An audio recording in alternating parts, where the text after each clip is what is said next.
जय श्री माता जी। सुबह के ध्यान सत्र में उपस्थित विश्व के सभी साधकों का हृदयपूर्वक स्वागत है।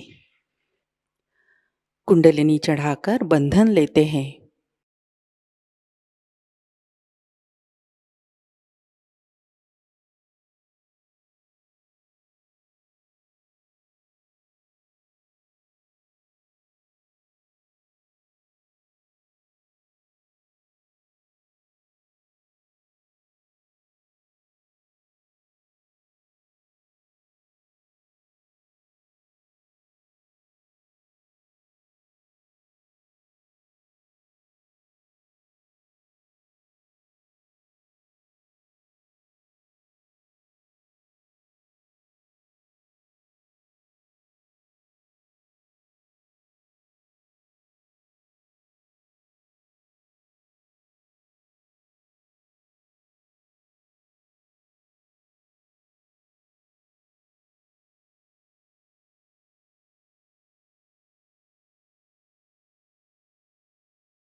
तीन महामंत्र, तत्पश्चात श्री गणेश मंत्र।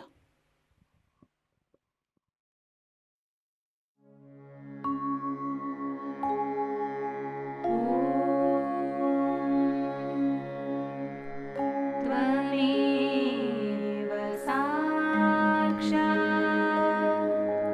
श्री महालक्ष्मी महासरस्वती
परम पूज्य श्री माता जी, कृपा कर सामूहिकता की सहस्त्रार में आप विराजिए। श्री माता जी, हमारा आत्म साक्षात्कार दृढ़ कीजिए। हमारा अहंकार और प्रति अहंकार आपके श्री चरणों में समर्पित है। कृपया आप हमारा समर्पण और कृतज्ञता स्वीकार कीजिए।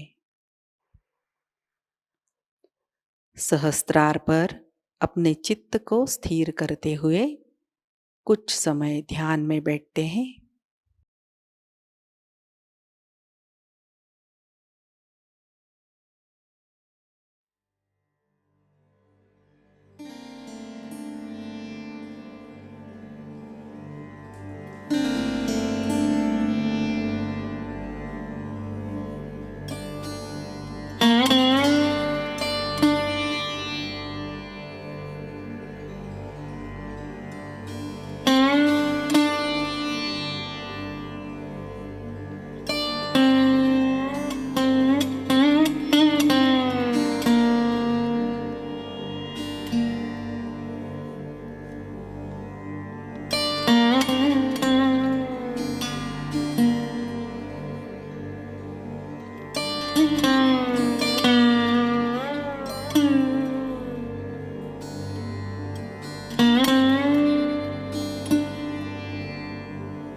ध्यान की इसी अवस्था में अमृतवाणी ग्रहण करते हैं।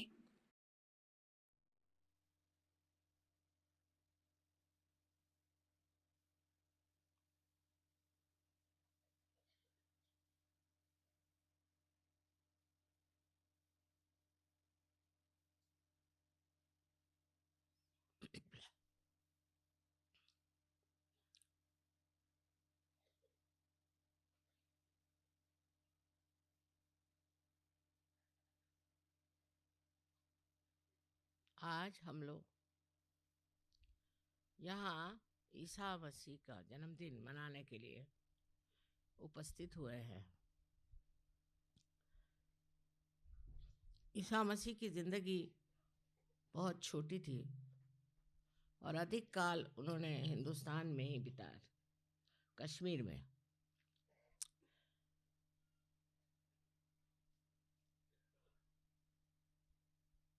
सिर्फ आखिरी 3 साल के लिए वापस गए और लोगों ने उन्हें क्रॉस पर टांग दिया।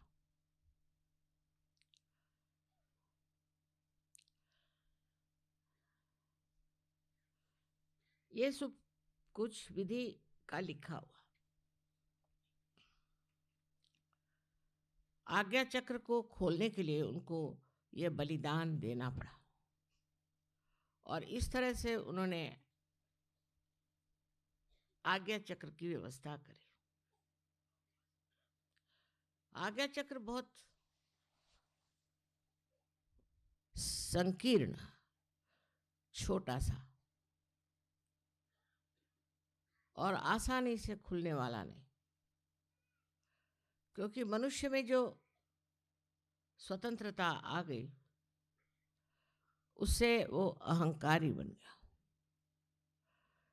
इस अहंकार ने उसका आज्ञा चक्र है बंद कर दिया,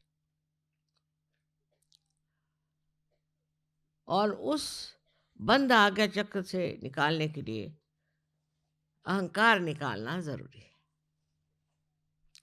और अहंकार निकालने के लिए आपको अपने मन पे ही काबू लेना पड़ता, लेकिन आप मन से अहंकार नहीं निकाल सकते।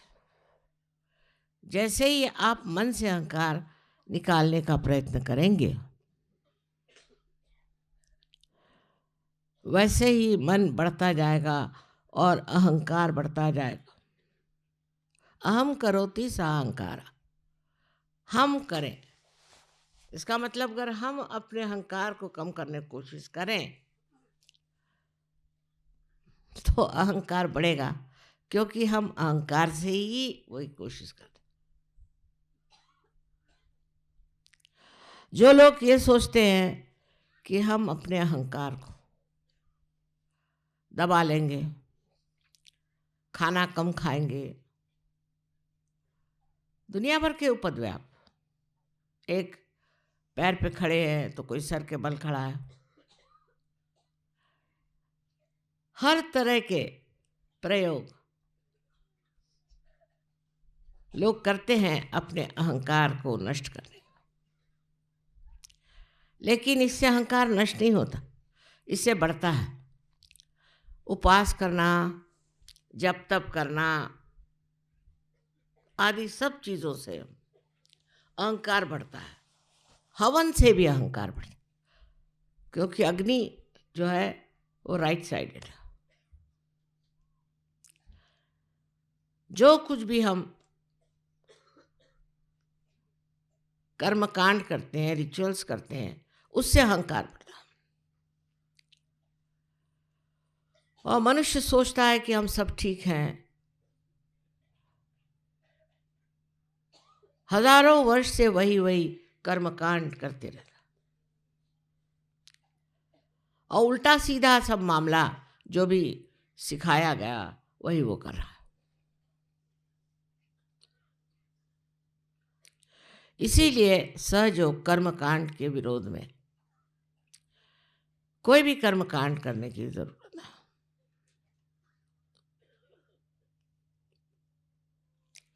और वो अतिशयता पे पहुंचना तो और गलत बात।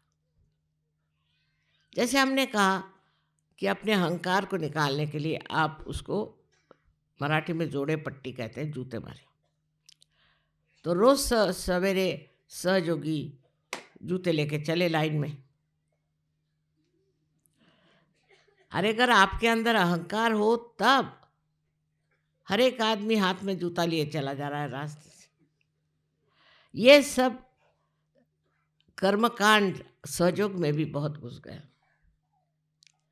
यहाँ तक कि फ्रांस से अभी एक साहब लेकर आए थे कि वहाँ वो वाशी के हॉस्पिटल से कर्मकांड लेके। अरे बाबा, ये तो बीमारों के लिए है। आपको अगर ये बीमारी हो तो आप ये कर्मकांड करो। जो कैंसर की बीमारी के कर्मकांड है वो भी उसमें लिखे। मैंने कहा कि मनुष्य का स्वभाव है कि कर्मकांड करे। क्यों? कि वो सोचता है मैं कर सकता हूँ, मेरे कर्मकांड से कार्य होगा।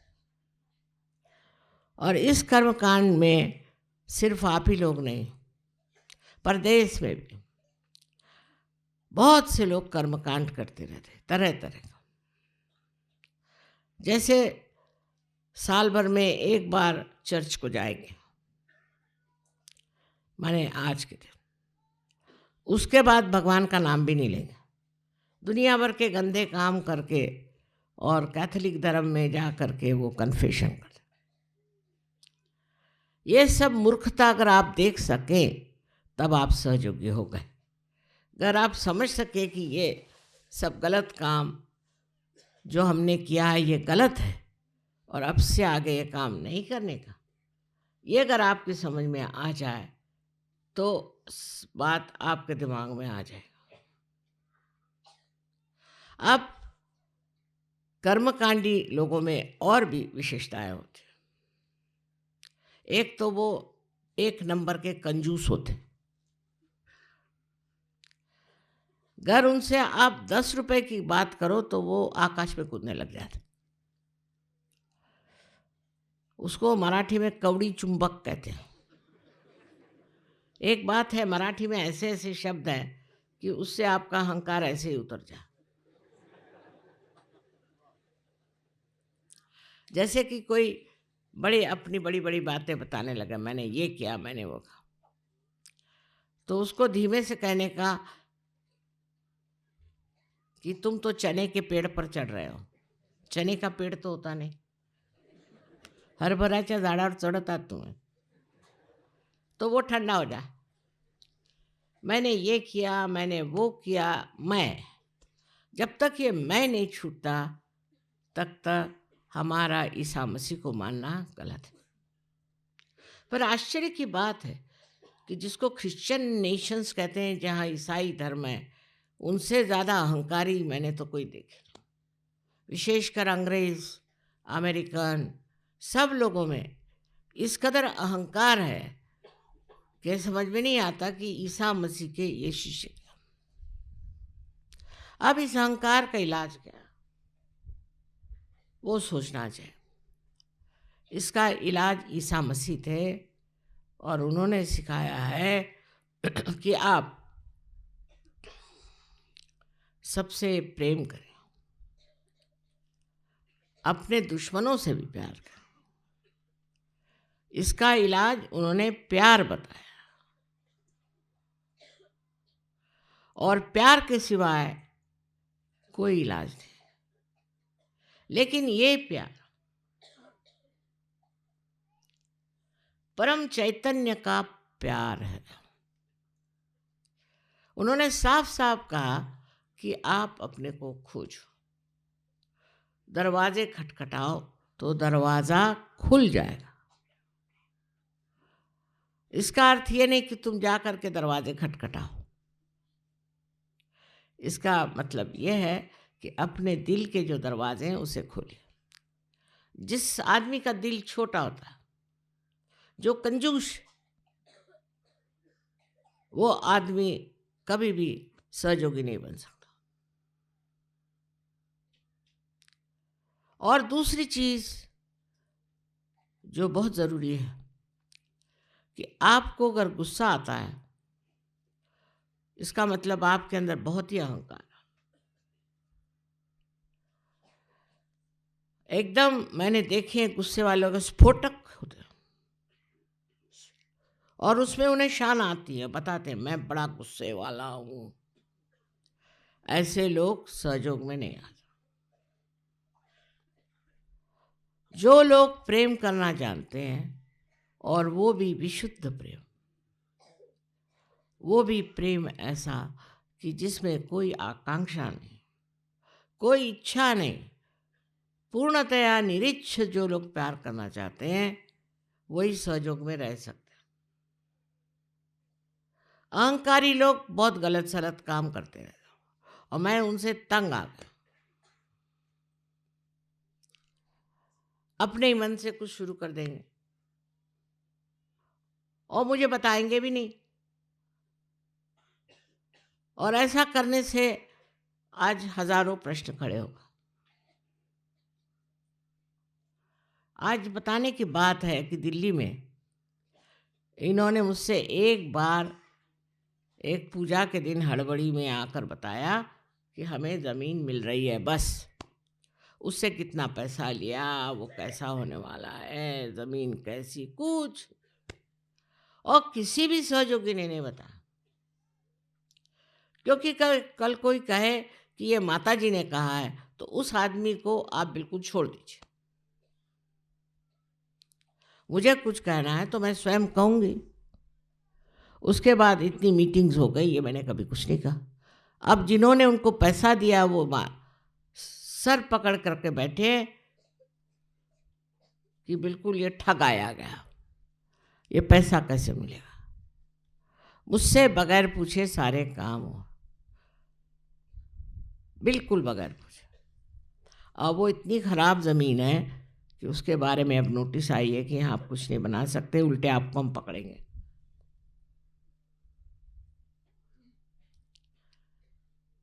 हर एक सहयोगी को अधिकार है कि मुझे आकर बताए और मुझसे पूछे। उन्होंने कोई सोसाइटी अपनी बना ली, हो गए पागल, क्यों ज़मीन मिल रही ना।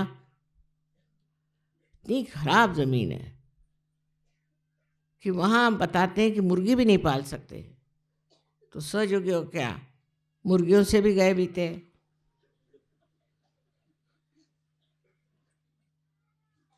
अब जो भी हुई सो मूर्खता है और उसके लिए मैं जिम्मेदार नहीं। लेकिन आप लोग अपने पैसे वापस मांग लीजिए, मेरी उसकी कोई जिम्मेदारी नहीं।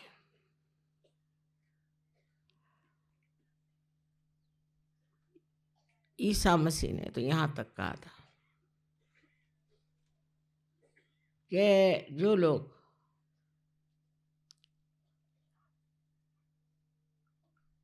घर बांधते हैं, घर में रहते हैं, उनको पक्षियों को और देखना चाहिए। वो अपना घरौंदा कितने प्यार से छोटा सा अपने लिए बनाते हैं, और जब वो अपना घर बनाते हैं तो उस घर बनाने में उनको बड़ा मज़ा आता।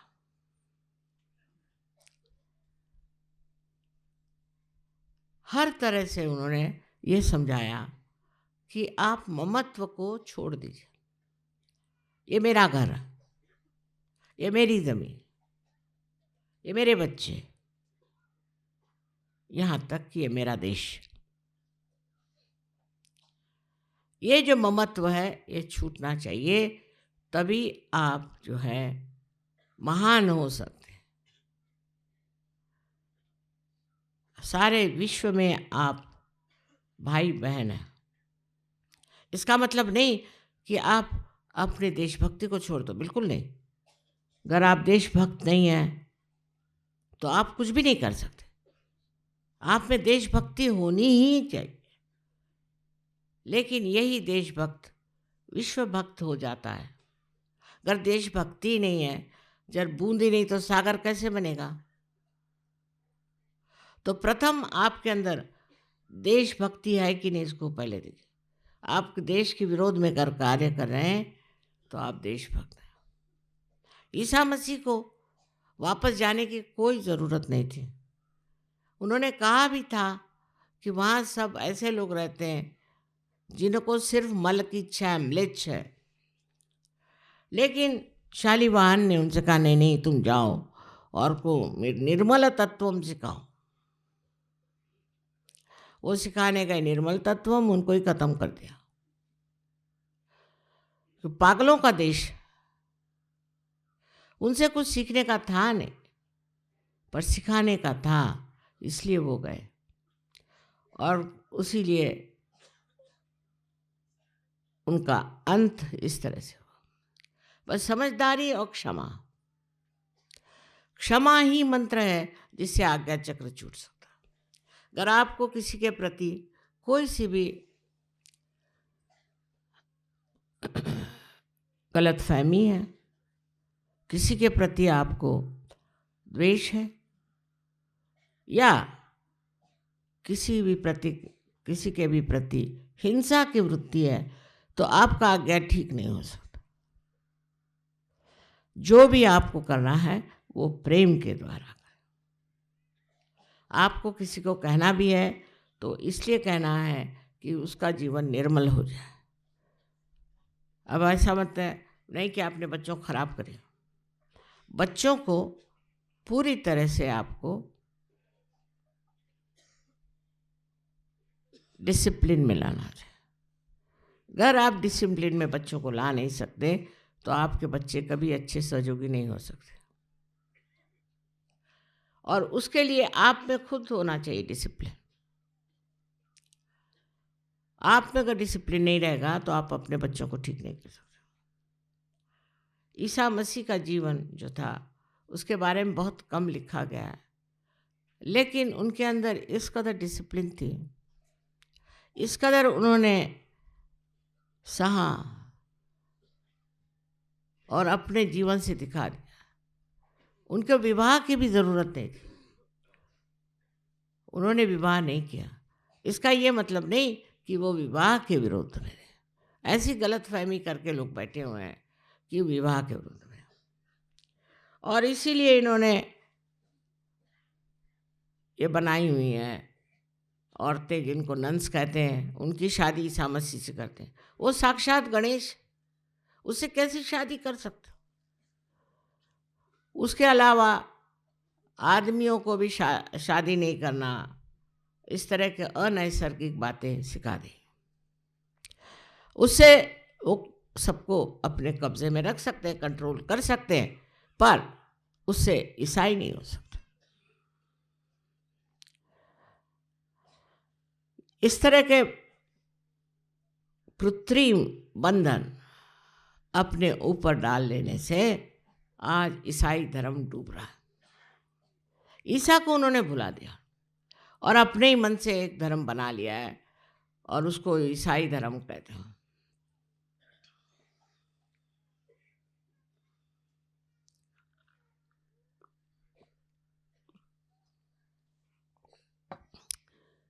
आजकल का ईसाई धर्म ईसा के नाम पे कलंक सा लगता है, क्योंकि मेरा जन्म ही इस धर्म में हुआ और मैंने इनकी सारी अंदरूनी बातें देख ली। उसी प्रकार हिंदू धर्म की बात, हिंदू धर्म में आप सांप्रदायिक हो ही नहीं सकते, क्योंकि आपके अनेक गुरुओं, असली गुरु जैसे दत्तात्रेय जी वगैरह और नाथपंथी, आपके अनेक अवतरण हैं और आपके स्वयंभू अनेक। आपकी एक किताब नहीं, अनेक किताब। ईसाई लोगों में सिर्फ ईसा और बाइबल, तो वो फंडामेंटलिस्ट हो सकते हैं, मुसलमान हो सकते हैं और यहूदी लोग भी हो सकते हैं, और तीनों का आपस में रिश्ता है, किताबों में लिखा। लेकिन हिंदू नहीं हो सकता सांप्रदायिक, क्योंकि किसी का कोई महालक्ष्मी को मानता है, तो कोई रेणुका देवी को मानता है, तो कोई कृष्ण को मानता है। तो हर आदमी, हर परिवार, फैमिली अलग अलग इनकारनेशन को मानते हैं, किताब को मानते हैं। कोई सी भी ऐसी किताब नहीं है जिसके कहना चाहिए कि ये होली बाइबल जैसे। इसलिए सब धर्मों को एक हिंदू को चाहिए कि मान करे। मैंने देखा है कि मान करने की शक्ति हिंदुओं में सबसे ज़्यादा। एक मर्तबा हम होटल में थे, वहाँ बाइबल थे, वो सब दूर बाइबल रख देते हैं चाहे कोई पढ़े ना पढ़े। सो वो बाइबल नीचे कर गया। सो हमारे साथ एक हिंदू थे, उन्होंने उस बाइबल को उठाया, सर पे रखा और फिर टेबल पे रख दिया। कभी बाइबल को पैर से नहीं छुएंगे, कभी नहीं। एक बार ईसाई धंधा कर लेंगे, हिंदू नहीं करेगा। सबकी इज्जत करना ये हिंदू का धर्म है। पर उससे आजकल जो लोग निकले हैं, अजीब अजीब, अजीबो गरीब, जो कि आज के हमारे पॉलिटिशियन लोग निकले हैं, इस तरह के लोग पैदा हुए हैं। तो बरसात में जैसे मशरूम निकलती है, ऐसे कुछ लोग निकल आए। पर ये लोग हिंदू नहीं है। इनको अपने धर्म के बारे में कुछ मालूम है। उत्तर हिंदुस्तान के लोगों को तो बिल्कुल ही नहीं मालूम, और जो दक्षिण हिंदुस्तान के लोग हैं वो तो यही जानते कि ब्राह्मण को यहाँ पैसा देना है, वहाँ पैसा देना है, वो करना है, वो करना है। बस कर्मकांड के सिवाय इस महाराष्ट्र में और कुछ नहीं। इतने कर्मकांडी लोग हैं महाराष्ट्र में, बड़ी मेहनत करी उन्होंने, सब व्यर्थ गई, क्योंकि बड़े कर्मकांडी हैं, वो छूट नहीं सकता उनसे। यहाँ एक सिद्धि विनायक का मंदिर है, उसके जो गणेश जी है उसको मैंने की। अब देखती क्या हूँ कि वहाँ एक एक मील की लंबी कतारें, एक एक मील की, मंगलवार को खड़ी हुई। गणेश जी भी सो गए होंगे। इस कदर कर्मकांडी लोग महाराष्ट्र में हैं कि उस कर्मकांड से उनका स्वभाव जरा तीखा हो गया। और नॉर्थ इंडिया में भी मैंने देखा है कि कुछ लोग कर्मकांडी हैं, और जो कर्मकांडी लोग हैं उनमें गुस्सा बहुत बहुत तेज गुस्सा, और जो कर्मकांड में नहीं है वो लोग बहुत शांत। सो पहली चीज़ है कि कर्मकांड बंद करो, पर हर चीज़ का आदर करो। कर्मकांड बंद करो तो ये नहीं मतलब सबको लात मारते फिरो। ये संतुलन जो है यही ईसा मसीह ने सिखाया। ये संतुलन आए बगैर आपका आज्ञा चक्र नहीं खुल सकता। सबका सम्मान, सबका आदर, और बेकार के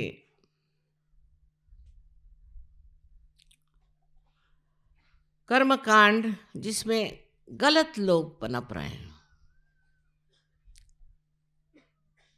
आजकल के बहुत से जो झूठे साधु बाबा हैं वो कर्मकांड के ही वजह से ऐसे,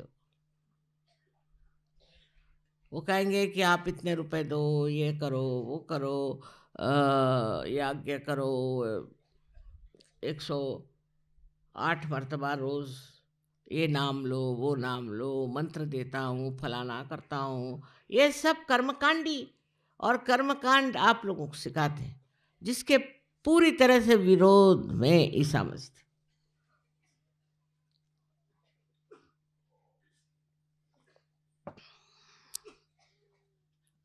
क्योंकि वो जानते थे कर्मकांड करने से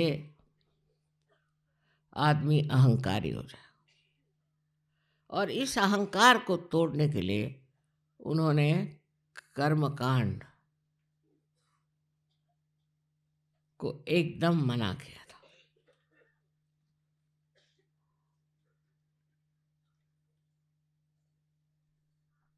इसी तरह से परमात्मा के नाम पर कोई भी आदमी पैसा कमाए, इसके वो विरोध में था।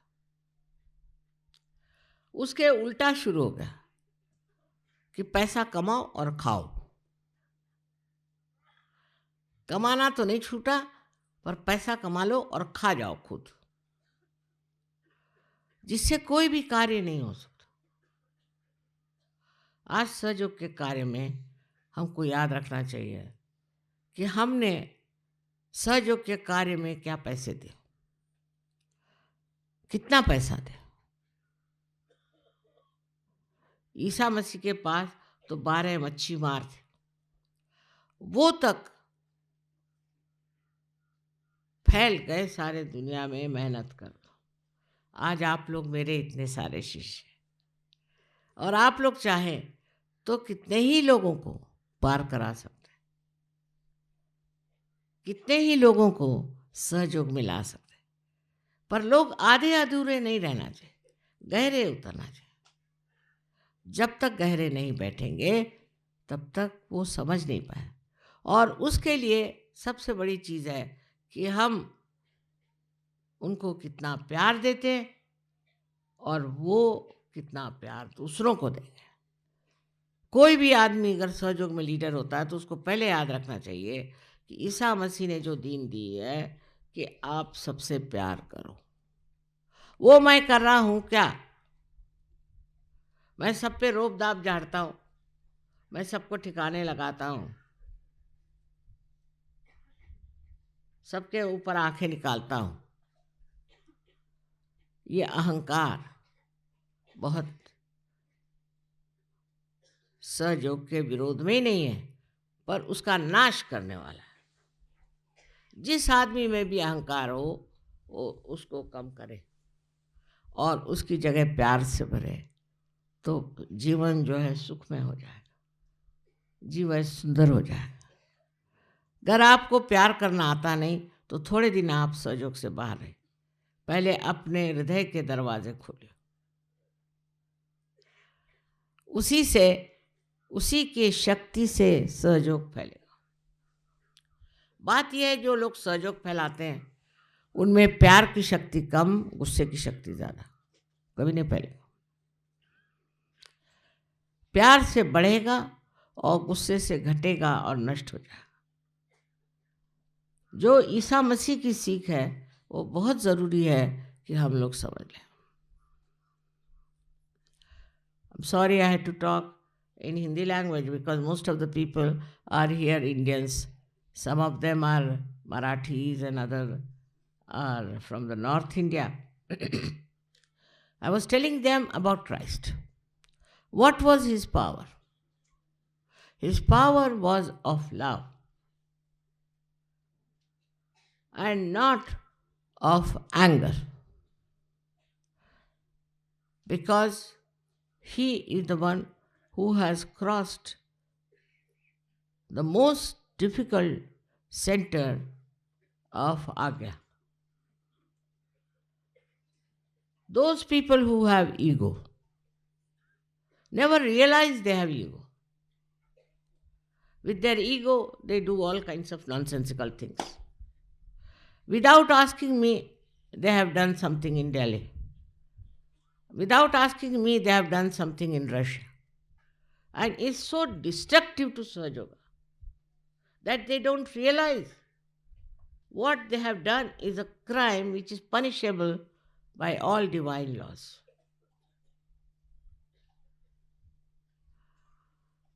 If you want to do anything, you must tell me beforehand. You must consult me. You must talk to me because I know what is happening. You don't know. If somebody wants to cheat you, then how will you know? If you were so sensitive, you would find out.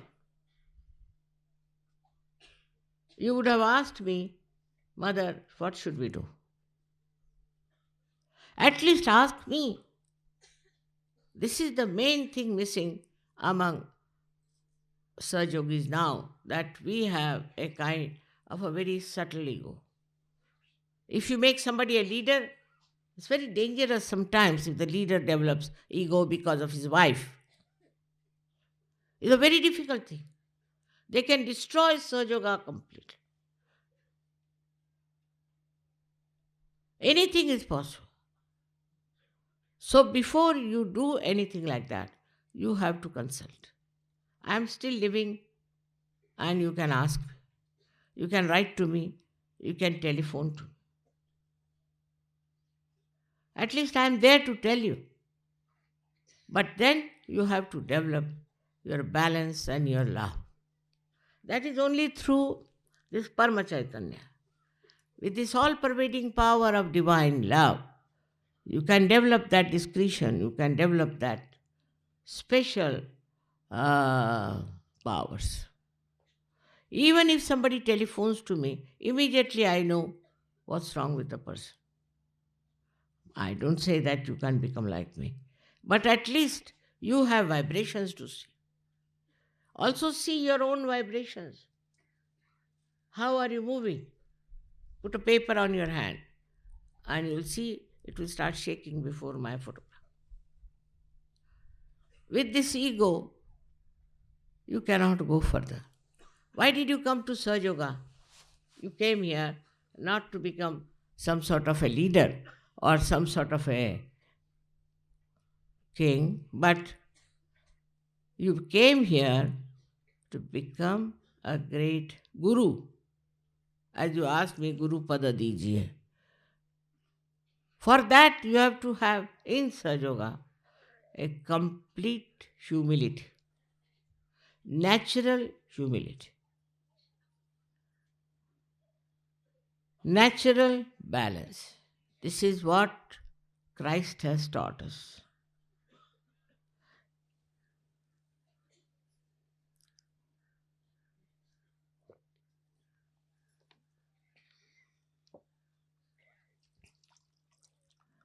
At that time, I don't think people had that much ego. Ego is a modern present to you. People get ego out of anything. For example, I met one lady once and found her ego very bad. Said, what's the matter with her? So I asked my daughters, what does she do? They said, Mummy, she knows how to make dolls. For that she had ego. What is so great than to be a good Sahaja Yogi? You may be the king, you may be anything. Now you see the prime ministers and all of them going to jail. What are they compared to you? They have no balance. They have no sense. What makes you a separate individuals, higher people? Because you have no ego. Now people try to remove their ego. There are two types. So they will go on beating themselves with shoes. All kinds of ritualistic things they do to remove their ego. But all this you do with your mind. Whatever you do with your mind will give you ego only. They become ascetic. They are the greatest egoist. I must say Hitler was the greatest ascetic. With his asceticism he became Hitler. If you want to become Hitler, you become ascetic. In Sahaja Yoga you are not allowed at all this asceticism.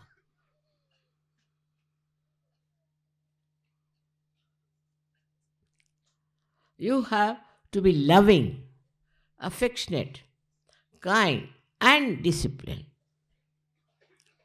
I must say this because when you are loving, you go out of bounds sometimes because you have no discipline of Sahaja Yoga.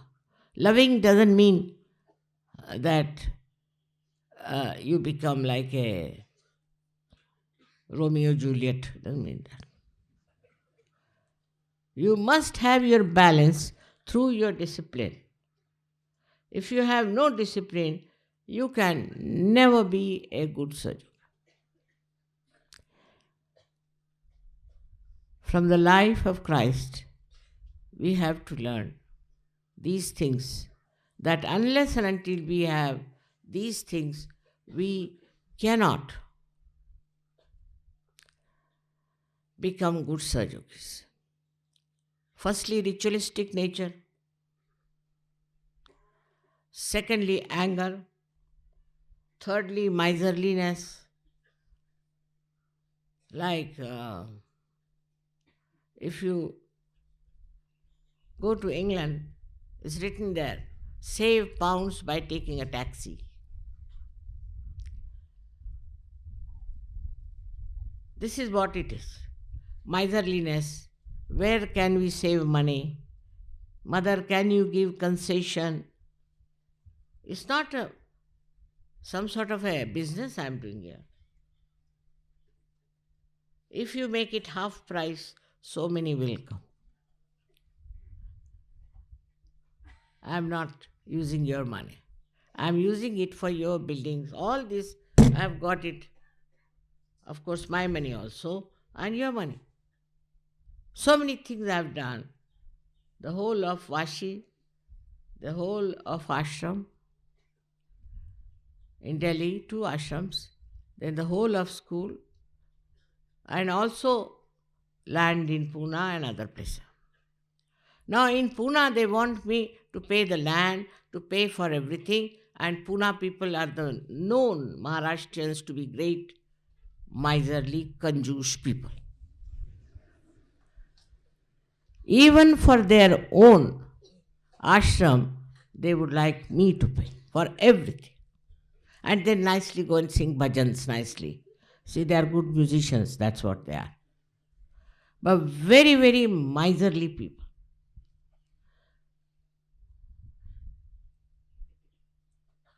Miserly people can never love. They love money. Egoistical people can never love because they love power to control others. They think they are doing it for Sahaja Yoga, but not. Unless until you do something for yourself and your ego, no use working for Sahaja Yoga. Look at Christ. He took birth in a very humble abode. But he was the king. And he lived with the poor. And tried to save them. He saved the lepers. He saved so many people. There were 21 people were cured by him.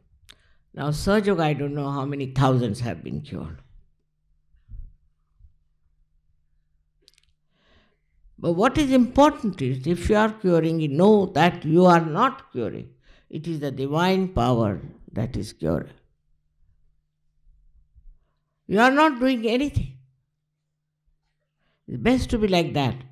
I feel the same way. I am doing nothing and I am nishkriya, doing nothing. But I am not lazy. You should be active, but all your activity should come from the divine power of love. First of all, you must extend your hands for love. You extend your heart, extend your money, house, everything for love. Now, if your wife doesn't allow others to come in the house, throw her out of the house, I don't mind. Teach her how to be kind and generous. The other way round for the husband. It's very important. You have to be generous. You have to be kind. You have to be loving and sweet to others. Christ only once went into temple, which he had a right to do that when he saw people selling things in the temple. Same thing we have here. And if you don't go and buy anything from them, they'll be lost. But you only go and buy things from them because you have a habit of shopping. Anywhere people go, they must shop. It's a habit. Shopping they must do. They will not see the greenery, the beauty of nature, nothing. When I went to so many countries, you see, with my husband, I had to go and see beautiful places like museums. I never used to shop. But when I have so many children, then I have to shop. So I would go for shops. But not the way that every place is for shopping. What is there to shop here when you have come here for your spiritual growth? In Mecca, do they have any shops? This is the holier than holy. Why should you go to these shops? I can't understand. I have told them not to have shops, but you people are the ones who encourage. Who encourage them to make money out of us? Nothing essential to buy there. Now you have come to the holy occasion. Here you have come for your worship. In our Mahalakshmi temple, there are people who are selling garlands and things for the ladies' hair. But they say it is for the goddess. And they buy there, all the people who are coming stupidly, and give it to the Brahmin. in the temple, and the Brahmin sells it back at a lower price. And his garlands are, I don't know how many times, sold and bought and sold and bought because of the stupidity of the people who go there. If they have to take something, they should buy from outside, not at the place where you have come.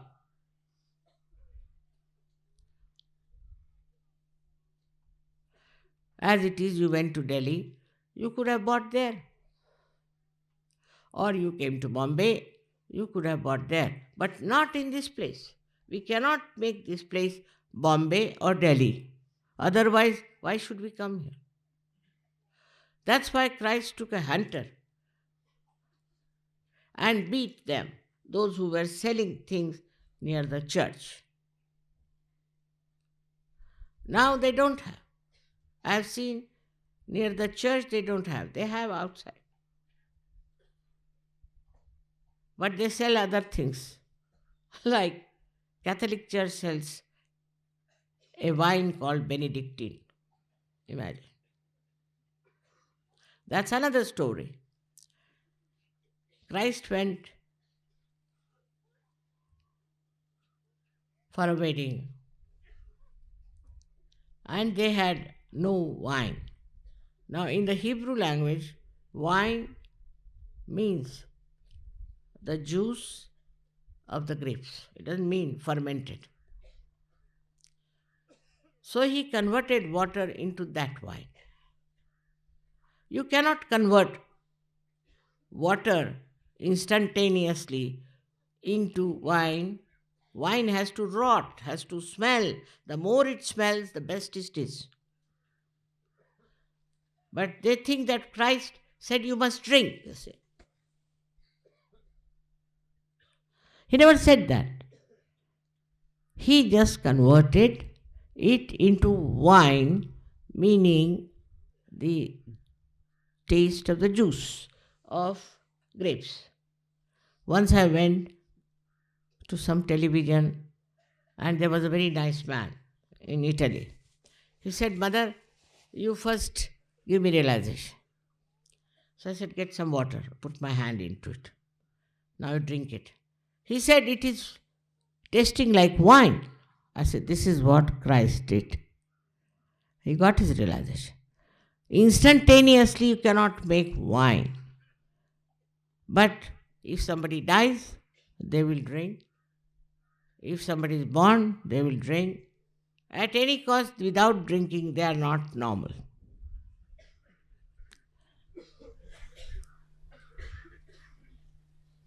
But the people who got realization have suddenly changed. They don't want to drink. They have stopped drinking. Their attention has become nice. The whole thing is changed. This is the transformation that has worked, of which Christ has talked, Muhammad Sahib has talked. Everybody has talked about this particular time when people will get transformed. But even after transformation, you do not want to become what you have to be, for which you have come here. You will be left behind. There's a big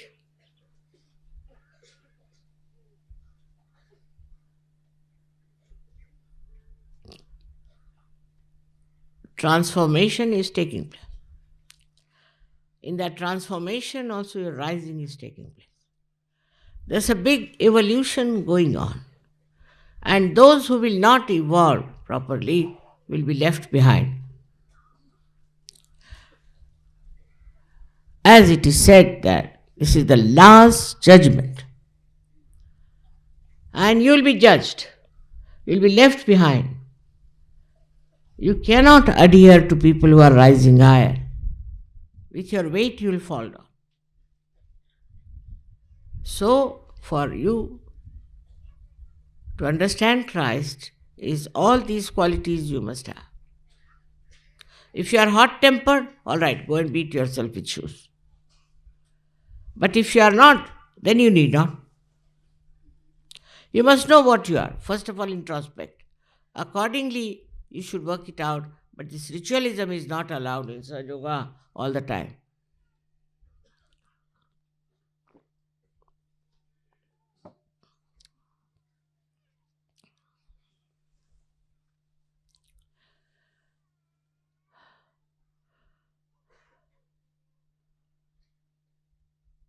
I would love all my children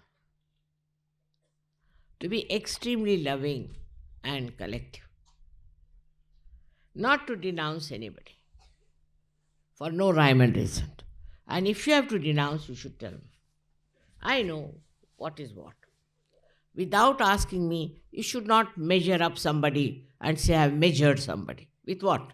What is your yardstick? You yourself, you are caught up in the web of ego. You cannot condemn anyone without telling me. You have to tell me. Don't worry that this will disturb me or anything, but you should ask me. I know about everyone. Maybe I have not met that person, but I can feel the vibration. You can write to me. Many people just telephone. That's not the way. You must write to me because I read each and every letter. But all nonsensical letters you shouldn't write also to waste my time. Like my mother's, this thing is sick or is dead and her booth is moving about. All sorts of funny letters come to me. What can I do for such people? That's not important. Or I need money, I have no money, I am depending on you for money, so please send me money. You can ask on my photograph. If you are a good Sahajogi, you don't have to worry about money also. Or I have no child, mother, what to do? I want to have child. Those who have child, ask them what do they have to say. So many have got children after coming to Sahajoga, but you must deserve it.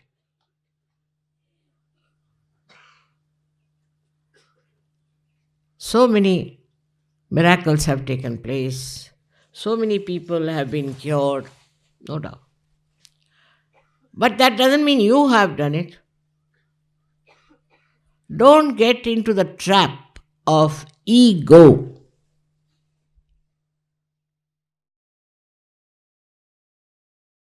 कुछ समय ध्यान में बैठते हैं।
जय श्री माता जी।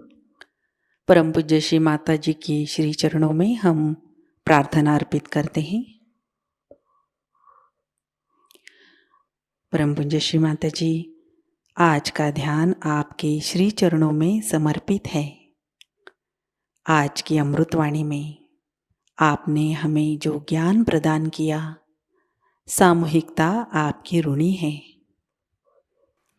हमें भौतिक प्रलोभनों से दूर रखिए। हमारे अंदर स्वयं शिस्त प्रस्थापित कीजिए। श्री माता जी, कृपा कर हमें आविर्भाव स्थिति में, अतीत स्थिति में, अकर्म स्थिति में स्थित कीजिए। श्री माता जी, हमारे अंदर संपूर्ण विवेक और समर्पण भाव प्रस्थापित कीजिए। परम पूज्य श्री माता जी, आज के ध्यान में अगर हमसे कोई गलती हुई हो, कृपा कर हमें क्षमा कर दीजिए। हमारी प्रार्थनाओं का स्वीकार कीजिए और हमें आशीर्वादित कीजिए। आपके श्री चरणों पर कोटि कोटि प्रणाम, अनंत कोटि प्रणाम। जय श्री माता जी। कुंडलिनी चढ़ाकर बंधन लेते हैं।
आज का ध्यान सत्र अभी संपन्न होता है। जय श्री माता जी।